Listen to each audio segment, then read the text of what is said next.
Hello and welcome back to Let It Cook. Today we're making classic Bohemian dumplings. For this, we need double milled flour or Viennese semolina rolls, salt, sugar, 2 eggs, preferably at room temperature, yeast, and slightly warmed milk. First, we cut the rolls. These are from yesterday, but they can also be fresh. That's absolutely no problem. We simply cut them into small cubes for the Bohemian dumplings. By the way, I got this recipe from my best buddy Best. A shout out to him here. His grandma passed it down to him.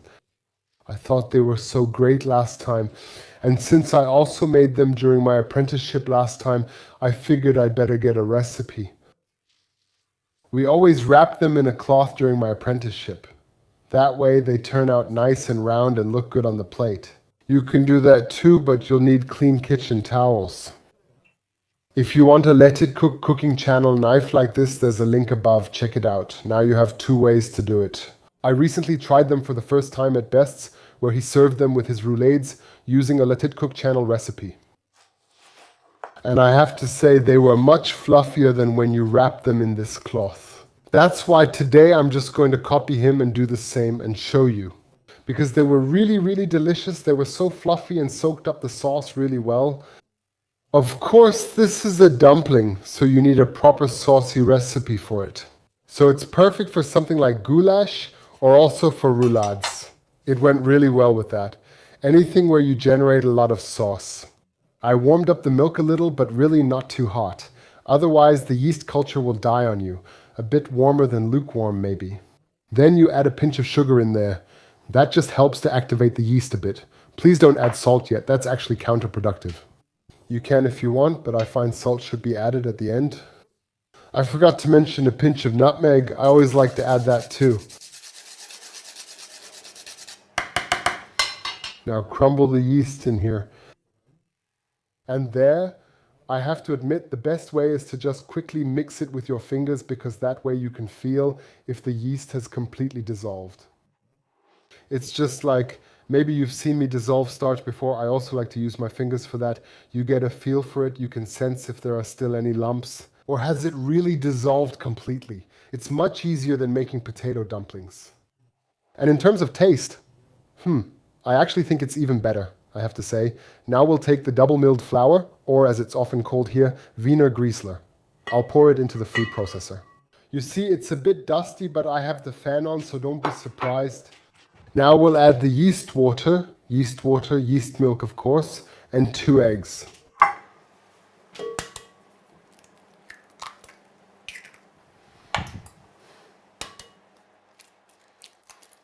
And now we'll let the whole thing mix slowly at first, and then we'll speed it up a bit.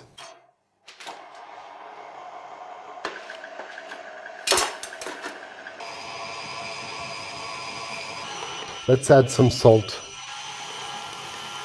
Let it trickle in slowly. Briefly beat the dough until it pulls away from the bowl.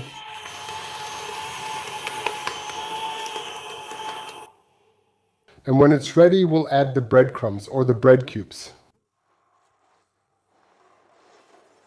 Of course, this comes from a time when people didn't have much, so they stretched the bread dumpling a bit, but it was just a great idea. Now once more slowly.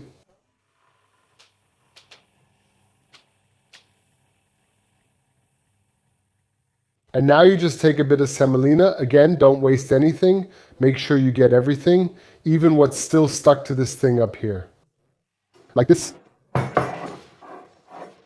Now let's take this out. Always flour your hands nicely. Or use semolina. Knead it a bit with your hands like this, then you'll notice that the bread is distributed a bit more evenly everywhere.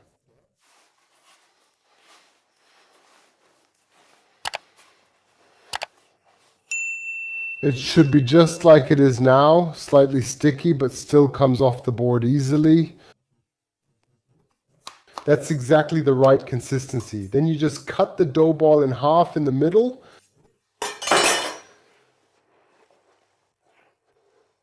A little bigger onto the board. Now it depends on how big your pot is. The best thing, or I should say the coolest thing, is of course a steamer, if you have one. That works best. I'm making it this length now because I have a large pot. You might just need to make 3 at home.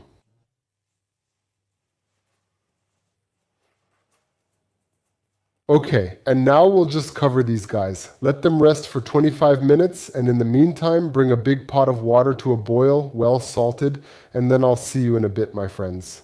They rested too long, one already split. Only let them rest 15 to 20 minutes, not the 30 minutes I did.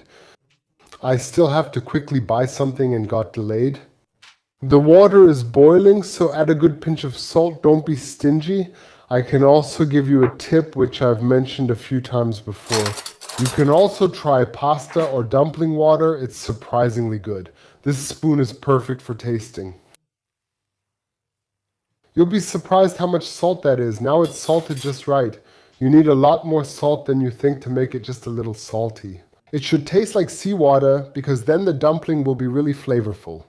And now you just carefully pick up the dumpling and gently place it into the water.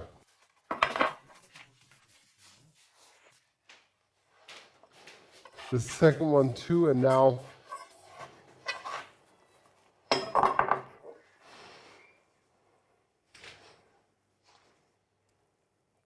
put the lid on and let it gently simmer for about 10 minutes. Not a rolling boil, just a gentle simmer. Just so it's bubbling a little bit, yeah, and in 10 minutes we'll see each other again. Now take a look here, my dears. Let's take out this banana. I admit it's a bit overdone since I left it for 5 minutes too long. We'll steep the others a bit longer. Did they rise a bit too much now? Because of that, they've taken on a bit of the shape of the pot. Yeah, you can see it. The second one gets long inside and the first one looks like this.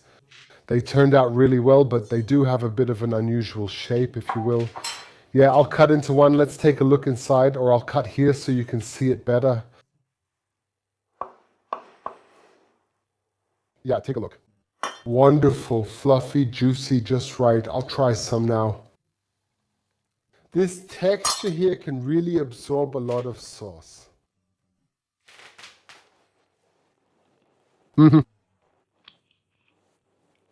They're a bit neutral right now, but if you fill them into the sausage, they taste excellent. What are we going to do now? Now we're going to fry curds in butter. I'll show you that real quick. You see, I've been snacking the whole time because they're really delicious even just like this, without anything else. I'm going to roast them again now. As I said, you can use them as they are without doing anything else. Yes, but you can really fry them now. Then they'll get a bit of a nutty flavor from the butter. Let's see if I can fit them all in. Just barely. Fry them on both sides until golden brown. They're then perfect for sliced meat dishes or other tasty meals. If you want to make a fine dish now, I'll repeat it. Maybe for Christmas, then you can roll out the mixture as before. Then you take a clean kitchen towel, put the mixture in, let it rest for a short while, and then you wrap it up, twist the ends a little. Yes, tie a string around it and cook the dumplings that way. You'll end up with nice round discs. Of course, that looks a bit fancier on the plate, but in my experience, they're not quite as fluffy as these ones, actually. So, for eating, these ones look better, but the others are a little bit better. Let's see how they look now. Yeah, one of them could actually use a little more time. By the way, if you ever need a good Teflon pan, I'll put a link up here for you, like Hoffman. I don't usually like to advertise pans. As you know, not for many products, but these are really awesome. They do cost quite a bit at first, I'd say, but you can have them recoated for 25 euros. You can send them in, and you'll always have a new pan. And it's the first and only Teflon pan, I'm telling you honestly, that I haven't managed to break yet. Usually when I cook on the gas stove, I toss things into cold water, put them back on the stove or induction. I'm not especially careful, to be honest. And that's still the first Hoffman pan since the cooperation started. And I have to honestly say, hats off, those things are really durable. Look how beautiful they are. Our colleagues baked golden yellow.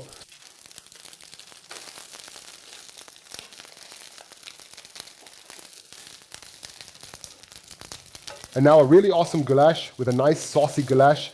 I'll link it for you here as well. The recipe doesn't require browning. Give it a try. Also a great recipe. And this one here is top-notch, folks. Let's quickly sear the other side, plate them, and I'll show you when they're browned. And now we'll just arrange them here a bit on the parsley. I need a nice picture, you know, so someone will click on it. That's why I'm using a bit of parsley now. Of course, you also need it for the flavor. Maybe not necessarily for these things, but for the thumbnail, they look pretty good. And what's left now? The best is last. Now they're slightly crispy outside.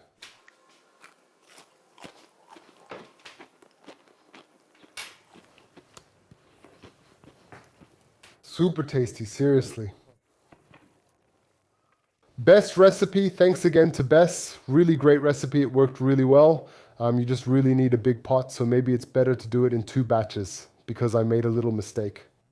Now, have fun cooking it yourself, make yourself an awesome goulash to go with it, enjoy. Leave a comment, leave a like, recommend me to others, and I'll see you again next week on Let's It Cook channel. Take care, bye.